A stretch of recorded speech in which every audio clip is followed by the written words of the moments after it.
South Dakota. Today, I come to you with bittersweet news.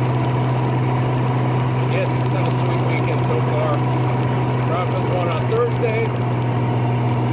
Cornhuskers finally won yesterday. So it's been a great weekend so far. However, this is probably my last day I have absolutely nothing going on for probably at least a month. Meaning, we're this late in the year now. Today's going to be the last day I'm going to ride on the Goldwing. So, today we're in operation enjoying the heck out of the bike and also get it ready for storage. Right now we're heading up to the gas station. I do have to top off my tank. Now if you do get a chance to like ride all day, make sure that first stop off for the day, make sure you get something in it. I use stable, some guys swear by Seafoam. You know, just get something in it. You always want to prepare your fuel tank, like especially you get this time of year. You know, don't fill it completely full of fuel because it may be, especially for somewhere where there's winter, it may be April before that thing comes out. So don't want to have any bad fuel in that. So that's the first step, is get your fuel figured out. And I say start early because we're going to top it off again today. But we'll do it now, so that way I get a good chance to get good fuel for this and get into the system. So that's what we're going to do. Alright, the fueling is done. I guess a few last notes on the fuel.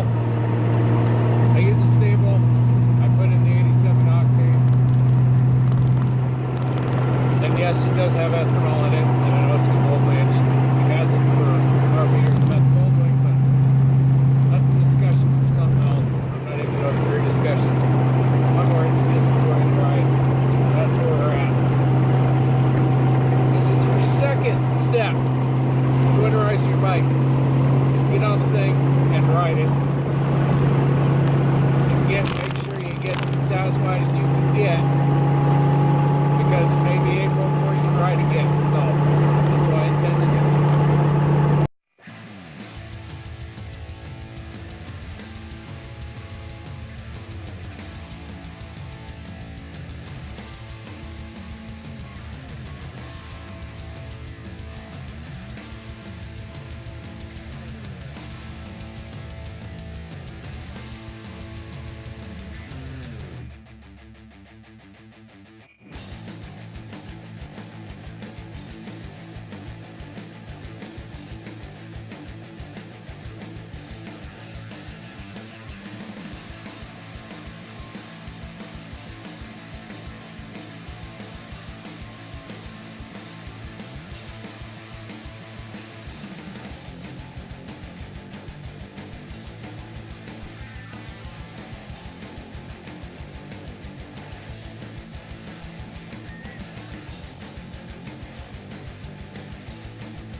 Alrighty, so we got the riding part of it done. Very enjoyable ride.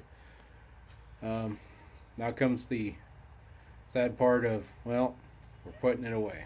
So ideally you want to put it somewhere indoors if you can, you know, especially if you're up where it's cold. But somewhere indoors, park it so it's out of the way, and you're going to see why, especially for my sake in a second. Like I said, make sure you do that one last top off with stable before you come back to the house. You want to get that fuel as close, or you know, you don't have to be brimming over the top, but you want to get as much fuel in that tank as you can. That limits condensation, keeps water from building up in the top of the tank. You really don't want to go any lower than 3/4 of the tank. I've heard. No guarantee. I have no scientific base on that. All I know is you want to keep as much fuel in there as you can, so that way you don't have a lot of condensation. So, got the bike in here, as you can see.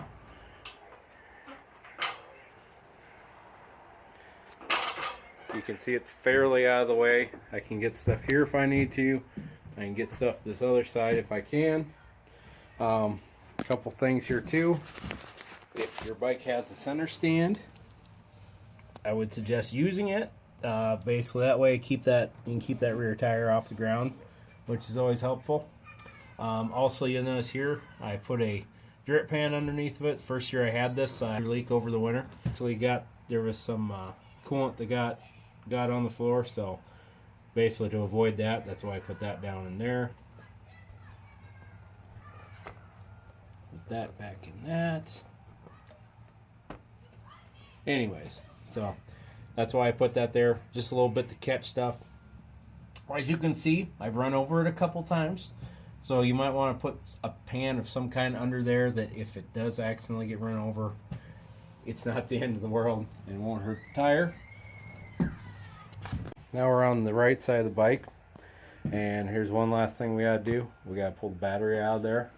Now, I know a lot of people use trickle chargers. The reason that I just pull the battery, partly, as you can see behind me, that's the house. I'm not gonna have an extension cord sitting long all winter.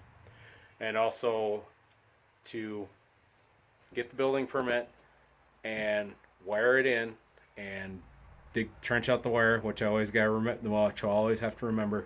Honestly, all that just to bring a trickle charger in here so I don't have to pull the battery once every year. It just ain't worth. It's just so much hassle to do this. So honestly, I'll just pull the battery. Makes it easier. You definitely want to do something, either whether it is a trickle charger or pull the battery, or if you can keep it in the heated garage, that's great. But not all of us have that luxury. But the biggest thing is you want to do something with that battery. You don't want to just let that thing sit, because you know the battery may get ruined throughout the winter. You know, if there's a little bit of a draw on your bike or something like that and you don't know about it, you spend the winter, it gets trickled down, you go to start it in the spring, it won't start because the battery's dead, and then you find out, of course, the battery lost its charge, it froze.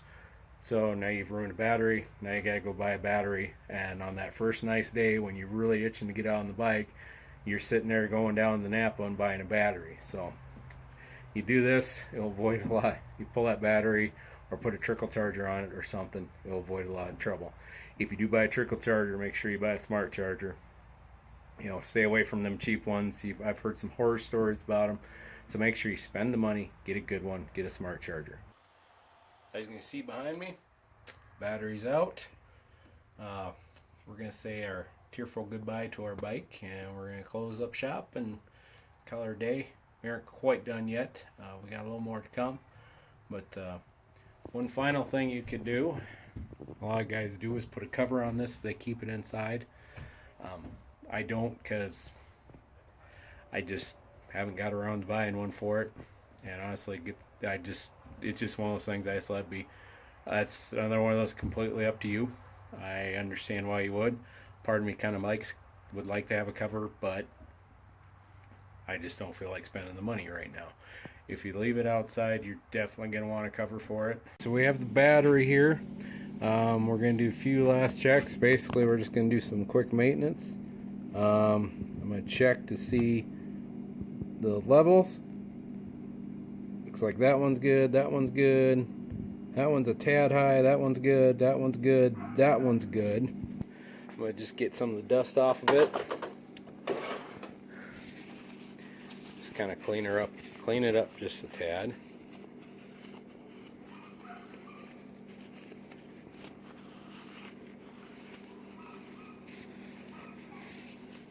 Then also, we're going to do a quick check on, see what we got for voltage in the battery.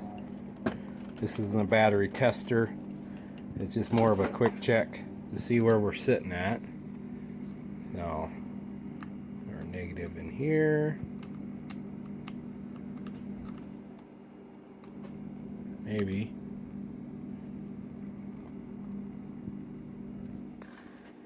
Check our voltage, 12.8, good enough for me. And then the last thing we're going to do is we're going to put this back in a box, and we're going to put it in a nice little quiet spot where no one's going to mess with it. Well, here's our little box. I also do write down the voltage, and well, you know, we went up by 2/10 or 200ths, whatever. I think it's hundreds, whatever. Anyways, looks like my levels are doing just fine. And another interesting thing, I pulled the battery the same exact day last year, so interesting. Anyways, there you go. So we'll go ahead and we're going to put a wrap on the 2018 season. Like I said, I got about a month of really busy ahead of me, so honestly, in a month there could very well be a foot of snow on the ground. So I took advantage today, kind of just made the last day for the year. Had a pretty good year so far. Got over 10,500 miles on the bike, and we'll talk a little more about that when we do our Christmas special, year review, Festivus, Hanukkah, any other December holiday you can think of special. We're just going to do it all in one shot. But until then, those of you still riding, make sure you enjoy it. For those who are already shut down, well, you know, we'll wait till spring. So we'll see you next time on SoDak Motorcycle Blog.